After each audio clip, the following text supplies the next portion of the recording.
Okay, so let's talk about the schedule, and there we go. So we have all this week, and we have all of next week. Okay, so we have 2 full weeks of school, and then you would start your exams on Monday, the 14th. Okay, today's actually the 30th November, so we still have 2 weeks from today. Got that? Now, as far as the 12th grade, I don't know whether you're A or B. Does everybody know whether they're A or B? You might want to ask your humanities teacher who's A and who's B, but it looks like some of you will be coming in early on Monday and doing oral exams. We're 11th grade. And what now? We're 11th grade. Oh, sorry. Some A, B, and C. So some of you be coming in early, and then some in the medium. And usually they use my room for like a holding room. If it's not before you go up there, everybody's in here, and then they call you up there, and then the next group comes, they stay in here. I haven't heard that, but they probably do. And so you have your humanities oral and humanities written on Monday and Tuesday. So that's not bad. It's kind of the same thing. You also will be out of here by 11 on that day, so you could go home and rest and just mess around a little bit. And then you could get, this would be the harder day because you'd have 2 exams on that day. See that? So that'd be math and foreign language on that day. And then our exam is not till the end, so that's on Thursday the 17th, like that. So is that what you want? Is that what you were wondering about there? Okay. It's not the end of the quarter either. That's kind of strange because even though you're going to have your exam grade, you'll still have almost 10 days in January where you come back and finish up the quarter. I know it sounds weird, doesn't it? Yes. Do we go back to school on Friday? I thought Christmas break started. What now? on the 20th. Which Friday? Well, that's Thursday, so we would go back to school on Friday, right? Well, is that all your exams right there? Yes. Usually Friday would be like a makeup day. Whoever printed this calendar, they didn't put it on there. I need to ask that question, but I don't think you. That's a good question. I didn't think you came after exams are over.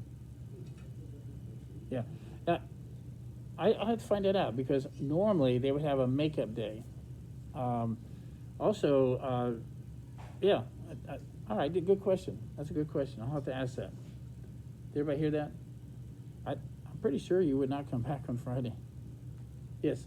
Are you going to put together an exam review yet? Well, we already had some exam review days. The day after every test, we will probably end up this chapter. I thought I can't get 2 chapters done in 2 weeks. I could, but I don't think that's right. I'm not going to. So we will probably have our test in here on like Tuesday of next week, and that means you would get it back on Wednesday, and then you would have Thursday. So what I'm going to do is I just went in and got some file folders, and so what I want to do is we're going to spend some time making sure you get all your old tests and put them in file folders like that. And so I'll do that. We could do that at any time. I mean, it just takes a little while. I got them in piles. I just haven't filed them like that. I think in the future, what I might want to do is, at the end of every test, just get the files out and let you put them in yourself. That make it yes. Will the stuff that we learn at the end of this quarter be on the final exam? Oh, you mean the next final? You mean the yearly? The one the year? I have to decide on that. I don't know. That's a good question. This is weird for me to not have all the stuff on the same exam. I'm gonna have to think about that. It's possible not. It's possible stuff in January I might not have. I'll have a test on it, but I just don't see myself putting it on the second semester exam. Is it because it's mostly labs and stuff? Yeah. Well, I am going to get you back in the lab. I just because they are rushing the exams like this, I did have to alter the way I was teaching a little bit, and I usually spread the labs out a little bit, and so we'll get back into that. So I think they were afraid that if something happened after Christmas, then that would mess up all the exams, and that's somebody made a decision to have exams in December, like that. Okay, well, there you go. Any other questions? It's good. Well, I'm hoping that if you forgot a certain amount, we had a pretty good lesson last Monday. I'm not bragging. I'm just saying we had a lot of stuff. There was a lot of stuff that we could actually cover a lot of stuff because you're more prepared. The learning curve is you can learn things faster now. If for any reason, when I review today, real quickly, I'm going to review quickly Monday's lesson.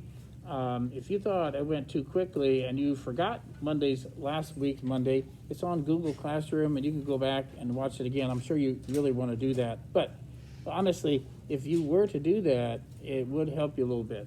But I'm going to go a little faster today. And I have some demos set up for you. I hope we're going to get to as many of those. I'll be doing demonstrations today and tomorrow. And then on Wednesday, I haven't decided yet whether I wanted to do a pre-recorded 30-minute lesson or well, just let you have time to work on your homework on that day. Because remember the homework sheet I gave you for all 3 chapters, 18, 19, 20? And I graded those. I see them on your desk right there. If you want to do me a favor and pass those out. Now, there are 2 of them that had no name on it, and I took I'm not sure if it says who or no name, and that's you. If you don't mind, confirm that with me and bring it back up to me so I can give you a grade for it. Okay, well, anyway, I saw some unbelievable work. Some of the work here, some of you just went, wow, over the top. And I thought that was great. Anyway, I do want you to start the homework. I do want you to start the homework for this chapter. And I think you'll find this chapter, it's really conceptual, and yet I think you're ready to learn it pretty fast. I also think I'm going to try to help you and say, what is it that people made a mistake on in the past? And I'm going to try to make sure you don't make that mistake. And if you'll let me teach you, even though you might be a little tired today, let me teach you today and tomorrow.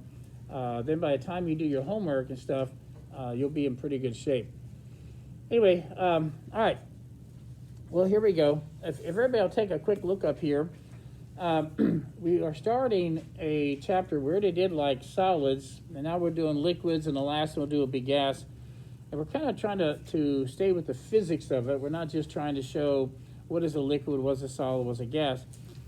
And you could call the next 2 chapters fluid dynamics. Fluids are things that flow. And so fluids are not just liquids. Fluids are liquids and gases. And so what's interesting about this chapter is things you learn in this chapter, you'll apply it to the next chapter that have to do with gases. Today, Archimedes' principle is in this chapter. Oh, yeah, okay. Archimedes' principle is in this chapter, and guess what? It applies to liquids and it applies to gases. If you thought about a huge battleship, it weighs tons and tons, hundreds of thousands of tons. And yet it floats.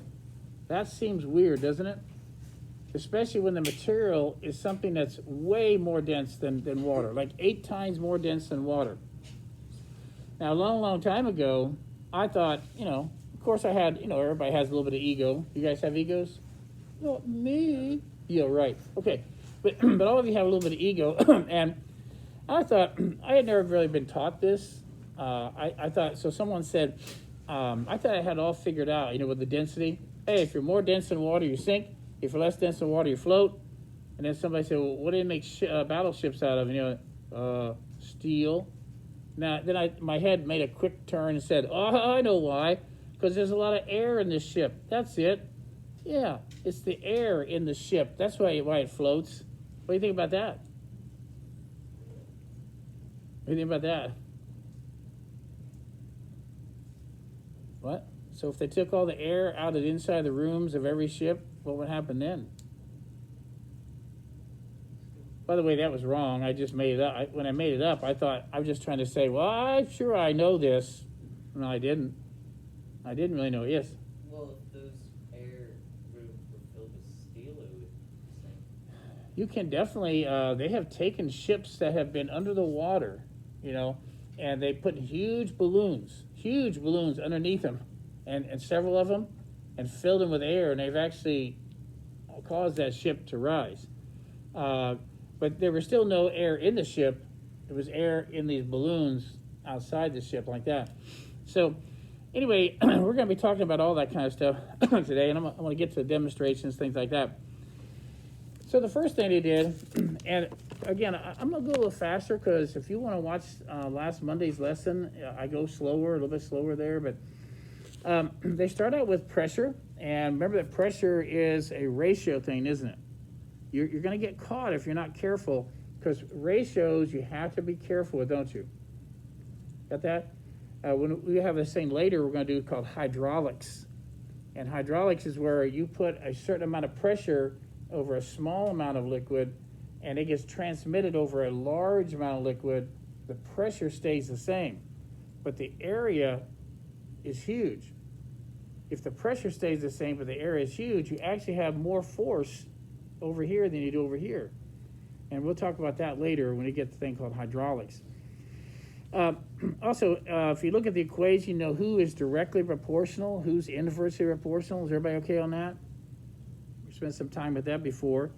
And then the author spends some time showing a solid block of material and then a liquid. And they're both going to exert a pressure, aren't they? Pressure is force per area. Okay, what about down here? What's the author trying to show down here? Well, if I had one block of steel and I put it on the table, it would have a certain amount of force, that's the weight, over a certain amount of area. Force per area is pressure. There'd be a certain amount of pressure on that table. And then what about if I put two steel blocks on top of each other? And you can think of it like a picture, or you can think of it like the equation. Look at the equation.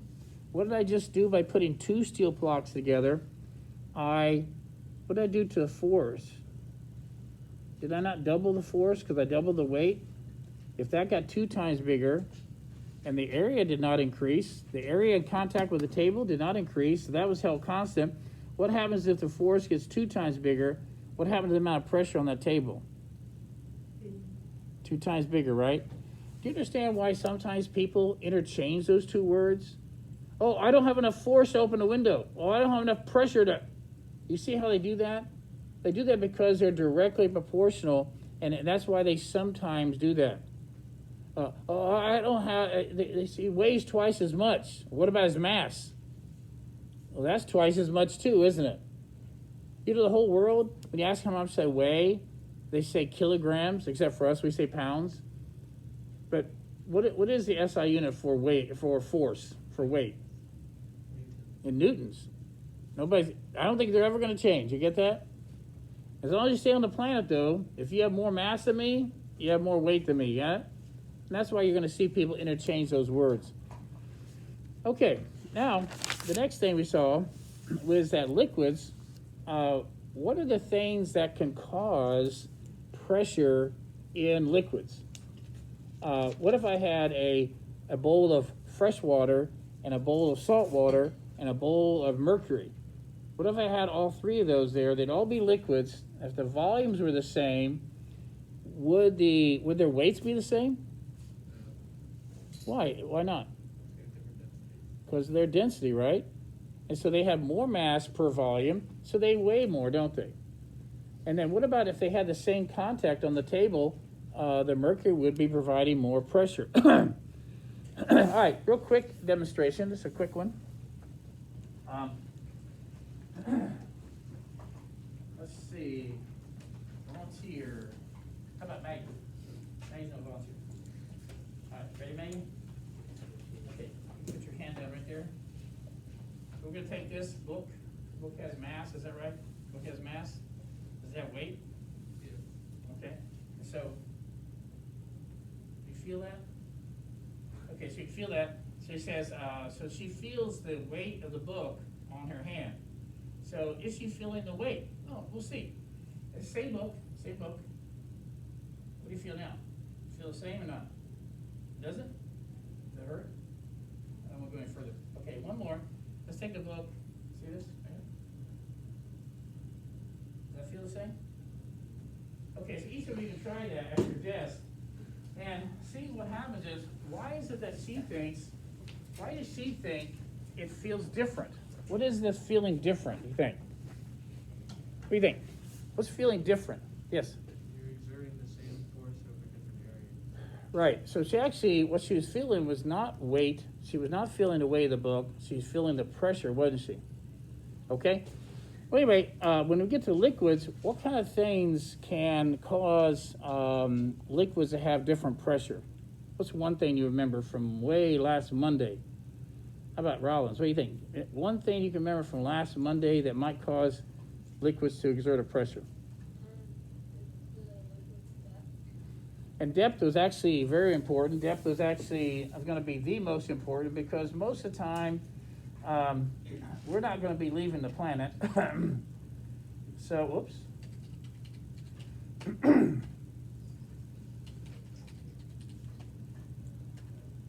What? There. Been here for a while. Okay, so we're not going to be leaving the planet. So the Earth's gravitational constant, which is about 10 meters per second squared, we haven't even had that yet. We're going to study that. But that's not going to change because we're going to stay on the Earth.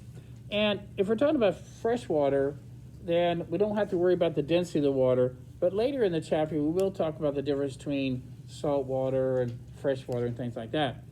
So depth is actually one of those things, Earth's gravitational constant, and then the density. All right, so those three things that determine the pressure of liquids.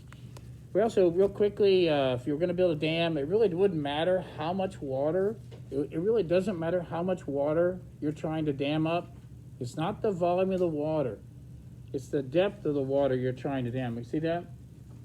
So the water, what's interesting, and this is kind of weird,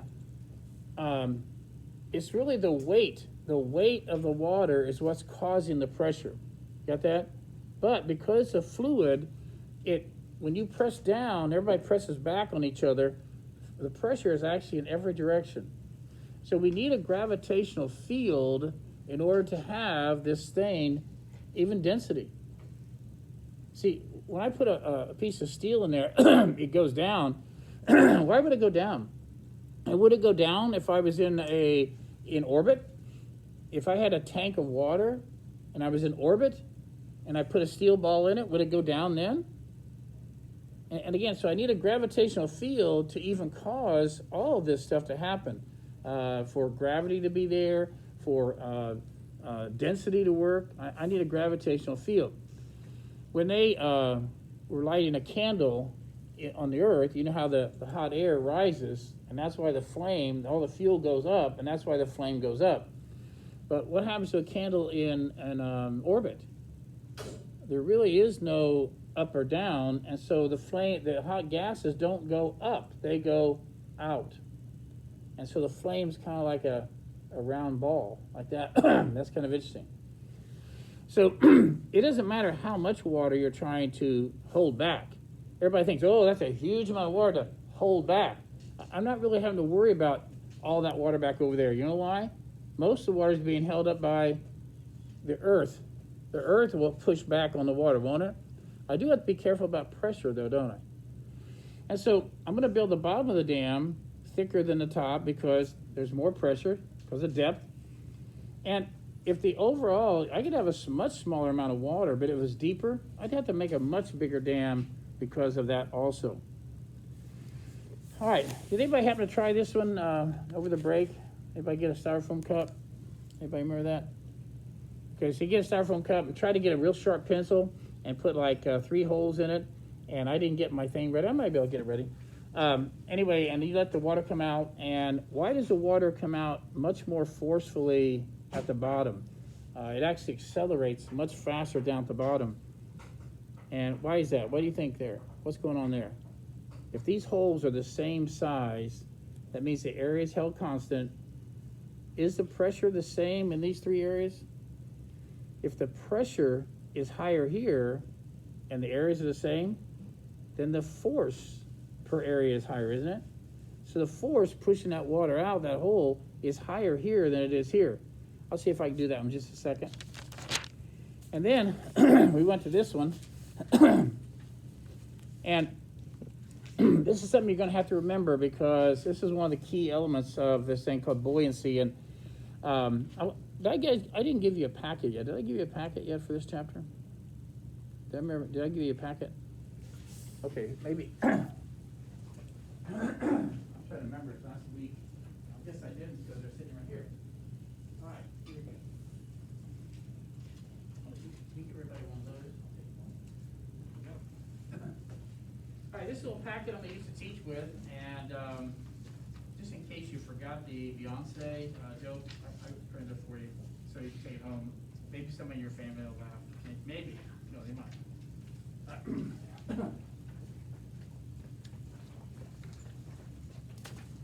All right. Bottle.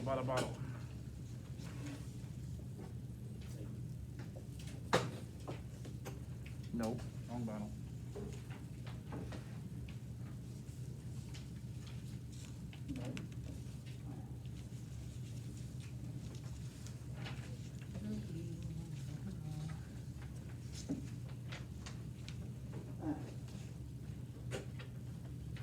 There you are. Okay, I found it. All right, so what I did is I took a real hot nail and used pliers and tried to slowly make almost exactly the same size holes in all these bottles. So I have three holes in this bottle. So what I'll do is I'll fill it up.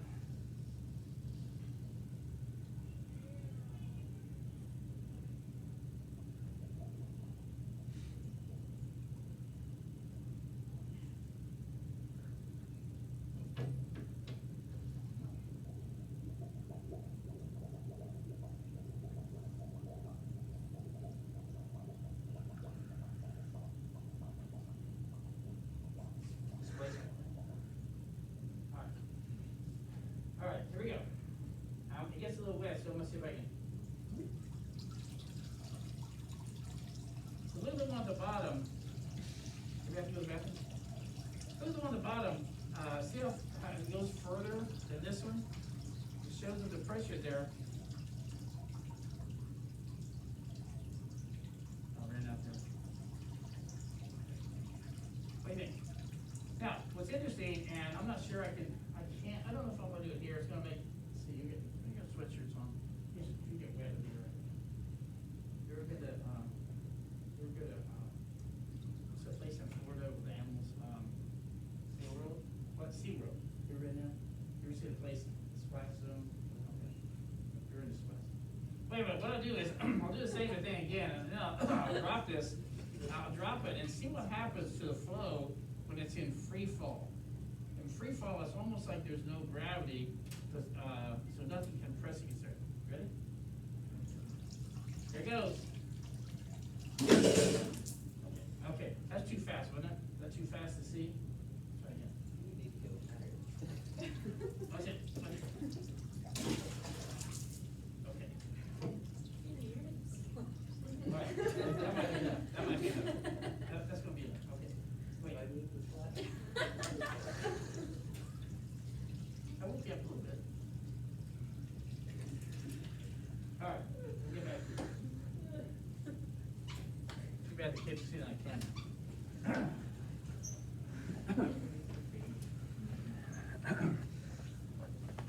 All right, we just got wet.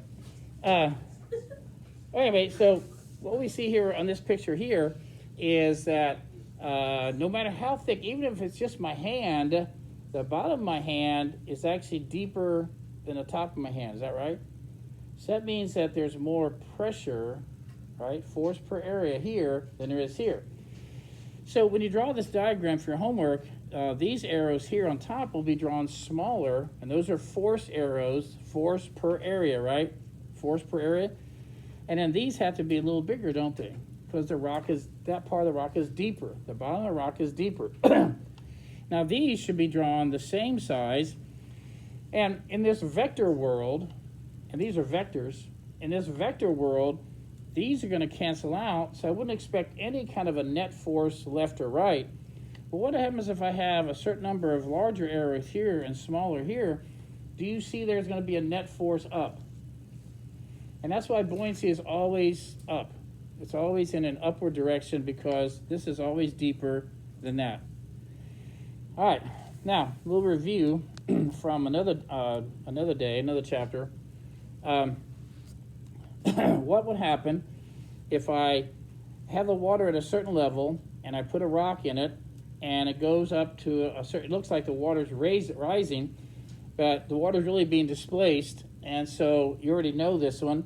A completely submerged object displaces a blank of water equal to the object's blank. What goes in those two blanks?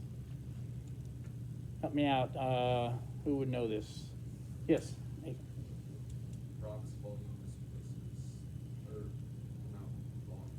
Right. A completely submerged object displaces a volume of water equal to the volume of the rock. Everybody see that? Now that one we already know, and I think that's called water displacement, right? That's finding volume by water displacement. Now, if you look over here now, and for whatever reason, even though this was discovered probably 300 BC, it seemed like we didn't know how to use it until maybe the 1800s. And so, if you look over here, Archimedes' principle, look at the difference here. Archimedes' principle is not water displacement principle, okay, by the way. It says here, an immersed object. What does immersed mean? Can it be completely underwater?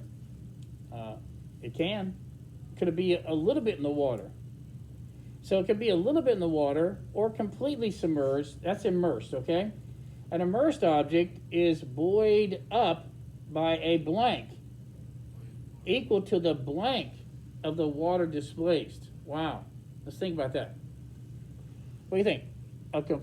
An immersed object is buoyed up by a, what do you think? Take a guess. Take a guess. A force called a buoyant force is buoyed up by a force in newtons equal to what? The weight of the water. The weight of the water displaced. Yes? And the weight of the water, weight is this way, isn't it? The buoyant force is this way, but they're equal. That's what Archimedes said. If you displace 10 newtons of water, then you're going to experience 10 newtons of buoyant force. And that you got to think that's not the same thing as water displacement there. I'll show you how to do that here, just a second here. If we had something like this, and let's say that the object weighed 3 newtons, and then you put it in the water, the water would be displaced over here, right? And that water's volume is the same as the volume right here. That's water displacement. But why does the object appear to, what's the apparent weight of the object now? Look at that. The object weighs 3 newtons. I guess it doesn't. It appears as if the object does not weigh 3 newtons anymore. How much does it weigh now? What's the apparent weight of the object? Yes? 1 newton. But the Earth didn't stop pulling. The Earth didn't stop pulling the 3 newtons. But it looks like maybe somebody or something is doing what? The object still weighs 3 newtons, but its apparent weight is only 1 newton because something must be pushing up how much? Let's try that again. What's 3 down plus something up equals 1 down? So what do you think the buoyant force is? Everybody. Becky, you know. 2 newtons up, right? And guess what? What is the weight of the water that was displaced? What's the weight? 2 newtons. And so, Archimedes, one more time. An object is buoyed up by a force equal to the weight of the water displaced. Anyway, this you can do all kinds of things with Archimedes' principle. And so I have some things here. I might ask one of you to be the videographer today. Could you do that for me? And okay, so you have to go like this. See, whatever I do over there, you just, see if you can get the camera on this area here. And you can move your chair over there too.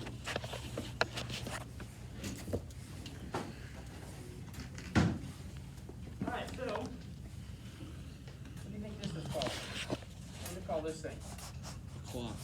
That looks like a clock, but what do you think? I'll give you a clue. What? Okay.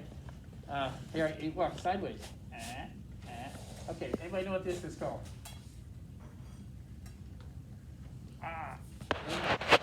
Hey, guess. What kind of spring scale? You're right. It's a spring scale, and it really does measure weight. So we can measure weight here. Program that over there. There we are. Okay, so this has a mass of 1 kilogram, but on the Earth, how much does it seem to weigh? How much does it seem to weigh? It's about pretty close to 10 or not? Anyway, later you'll find out it's about 9.8, but we use 10 for right now, just to think conceptually. Now what I'm going to do here is, the Earth is pulling down with 10 newtons. Got it? Let's take a look, see what happens. Now it seems like it weighs a little bit less, doesn't it? So the object weighs less when it's underwater. Its apparent weight is less. Now, to make this a little bit more obvious, we'll use this one. Take it.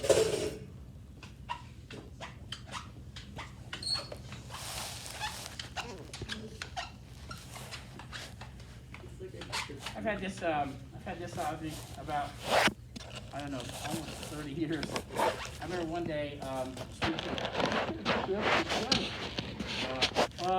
why don't you make me something I can measure the density of a bowling ball? All right, so anyway, she went out and got one of these flower pots and made one of these. This thing has taken a beating over the years, but anyway, so what I'm gonna do here, I'm gonna fill it completely and let it overflow. It's an overflow can. Let me put some more in. Now the only thing I don't like about this, it takes a long time for it to get ready. But right now it's just kind of, it's gonna reach its own level and it's gonna flow. The water's gonna come out and it's gonna stop like that. All right, now. And even though I stole this rock, when I stopped teaching, I know exactly where I got it from.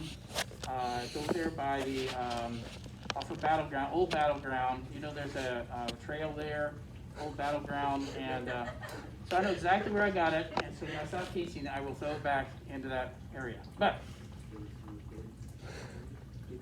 oh that's on tape. I forgot that's on tape. Okay. Well, I'm going to stop this just a little bit sooner than I need to, but let's take a look.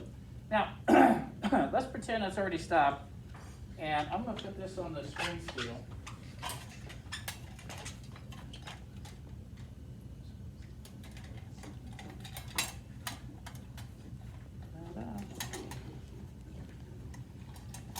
Now, unfortunately, I judged a little bit off. I wanted to get one that was a little bit less than 20 newtons. I think you'll see that it goes, maybe it's closer to 24 or 25 newtons. Okay, so it's actually a little bit heavier than I wanted. But here's what I want you to see. Well, I've never done this high. Usually have a small cart. Everybody ready? Everybody see that? Now watch. Ready, go. What's it reading now? 18. 18? So somewhere around 24, 25, and it's reading about 18. Why would it read 18? What happened to 7 newtons of its weight? Yes? There's a buoyant force that's displacing a water equivalent to the volume of the water. Right. So if I were to, and again, this would take, if I wanted to do it really and get a good accurate one, it would take me long to do this, but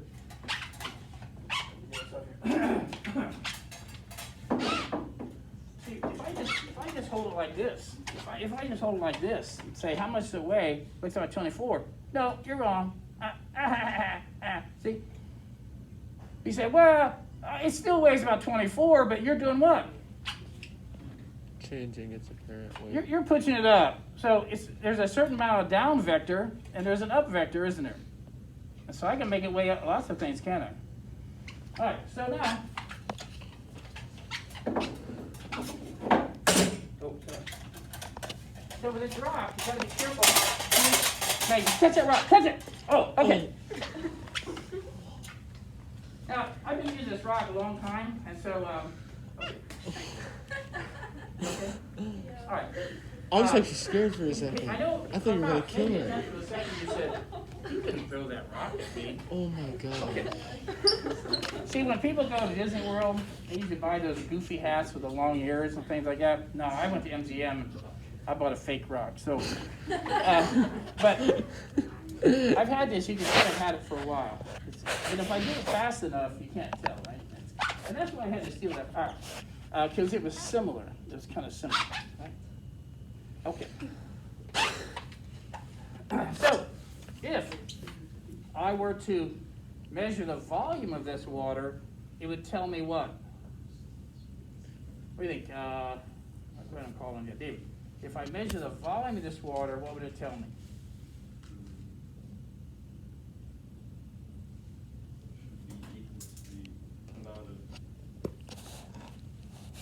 If I measure the volume of the water, let's say in milliliters or cubic centimeters, if I measure the volume of that water, it would tell me what?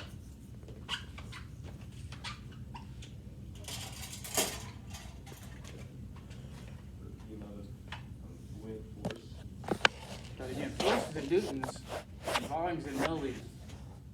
If I measure the volume of this water, what would it tell me? Kieran, you know. The volume of the rock. The volume of the rock. Yes? But what if I were to weigh this water? What about that one? All right, Clayton, what if I weigh that water? What does it tell me? Right. Now, what did you say? You read about 16? What was that? It's 18, right? 18. So at around 24, 18, then this should weigh about 6 newtons. If this water weighs 6 newtons, that's why I experienced 6 newtons of buoyant force. Yes? So if you used a different liquid, could you still use the same bucket? If I used a what kind of liquid? A different liquid than water? Oh, I could use any bucket I wanted to. Now, if I filled this with mercury, it could be a little dangerous because you would think this bucket could easily hold any liquid. Mercury's 13 times more dense. So I'd have to be careful about this much mercury. Would it actually split the sides out? But if it didn't split the sides out, I would have some trouble with this rock because the rock would not go down in the mercury. It would go down a little bit. And then if I let go of it, it would float. It would actually float on mercury. You could push the rock down, it would come back up. You get that? Now, get us out of the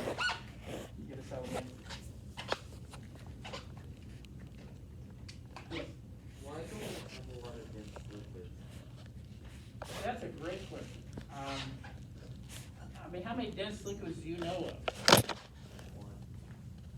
Huh? Okay, thanks. Do you like your Just do a little bit longer. How about that? That's a great question. Why did God think that's enough dense liquids? That's a good question. I don't know. That's a good question. Mercury is probably the most dense liquid that I know of that's not flaming hot. I mean, I could take something else that was more dense, like platinum or iridium. If I made it liquid platinum, it would be more dense. Everything I touch with it would probably catch on fire. So at room temperature, we only have one really, really dense liquid. Okay, so let's go over here, and what I'm going to show you is some common things. If I were doing an elementary lesson, I'd say sink or float. What do you think? Sink or float? Say, wait, what's on it? It's water. Sink or float? You think? Come on. Sink. Is that what you expected to happen? Okay, good. So we know that rocks sink. What about this? Metals, aluminum. Sink. Sink or float? Sink. What do you think? Sink. Okay, there you go. And that's all about density, isn't it? And what about beach balls? Float. What do you think? Ah, you're right. Okay. What about bowling balls? What about bowling balls? It, Please don't break. Don't break. Ready? And so we have a little trouble with this because you know that's kind of a heavy ball, and you think, oh, it's heavy, it's gonna sink. But really, the coating, if you take the coating off, a lot of bowling balls are made of material that's actually less dense than water. Now, I want you to, later on, I'll ask you to look at these two balls. They're not the same volume, but they're not that far away from each other. But notice how much of this ball is underwater and how much of this ball is underwater. I was going to talk about that too. All right, what about seashells? What do you think? float. I think it depends on which I way mean- you put it in. But if they floated, every time I go to the beach, wouldn't I go walk out in the water and pick up shells that were floating in the water? So they sink, don't they? And so, wait, I thought seashells sink. Okay. All right, and I thought that, what about, I don't know, what about wood? What about wood? Float. Okay, yeah, right, okay. And what about rocks again? You said rocks, didn't you, right? Rocks? Okay. Here's another big rock, yeah, bigger. And, you know, if you thought aluminum sank, how about twice as much aluminum? How about that? How about twice as much aluminum? So you see, there's something going on here. Density doesn't tell the whole story, does it? And if you think about it, if I were to push on this right now, watch. I can feel something pushing back. I can feel something pushing back, and what is that? Buoyant force. Buoyant force. And so if I were to put something like this in here, I want to make it heavier. Yeah, that'll do it. That'll do it. Yeah. You can't see, can you? Well, anyway, I made it heavier, and it's still floating, isn't it? But look at the level. Look at the level. How much of it is underwater? Now look, watch right here. Ready? And this is that next thing called the principle of flotation. We're going to get mixed up. And we have plenty of days to get you unmixed up. Archimedes' principle is true. An object is buoyed up by a force equal to the water that the weight of the water displaces, right? Now, this right here is displacing what? How much water is it being displaced? Not a whole lot, right? I mean, in a way it is. There's a certain amount of water being displaced, and that's true. Is this object down here, is it displacing water? Mm-hmm. Or which of these objects is displacing water? All of them. All of them. Which of them is experiencing a buoyant force? All of them. All of them. All of them. And that's where you're going to get mixed up. You're going to think this has a buoyant force and you don't. Oh, they have a buoyant force, but there's another principle involved here. It's called the principle of flotation. Now, think about these two forces. Ready? Weight, buoyant force. Which one's greater here, weight or buoyant force? Weight or buoyant force? And which one? That's right here. Buoyant Weight or buoyant force? force. How many people say buoyant force is greater? How many people say weight? How many people say it's another answer?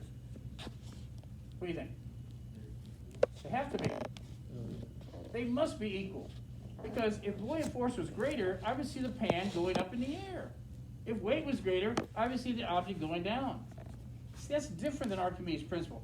Every one of these is experiencing a buoyant force. But whether you sink or float depends on these things. That's another principle. That's a different principle. I want you to take a look at this again.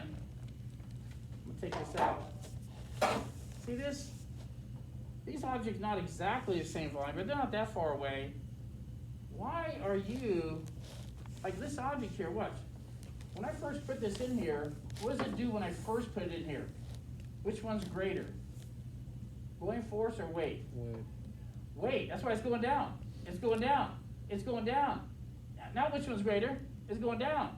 And then, oh, when does it stop going down? When they become equal. When does it stop going down? When the forces become When weight equal. is equal to, Buoyant force. and what had to happen here? I had to displace more water to get more what? To get more buoyant force, didn't I? When does an object stop sinking? When weight equals buoyant force. Like that. Look at this right here. How come you're not displacing more water? How much water are you displacing? Enough to equal my weight? That's not very much. You're right. I don't weigh very much. You're displacing a lot of water. That's right. I weigh a lot, don't I? Everybody get that? So be careful. Archimedes' principle is true, but it doesn't tell you whether or not something's going to sink or float. Can you remember that? All right, go ahead and start reading the chapter, and I think you can turn that off. Push your little button there.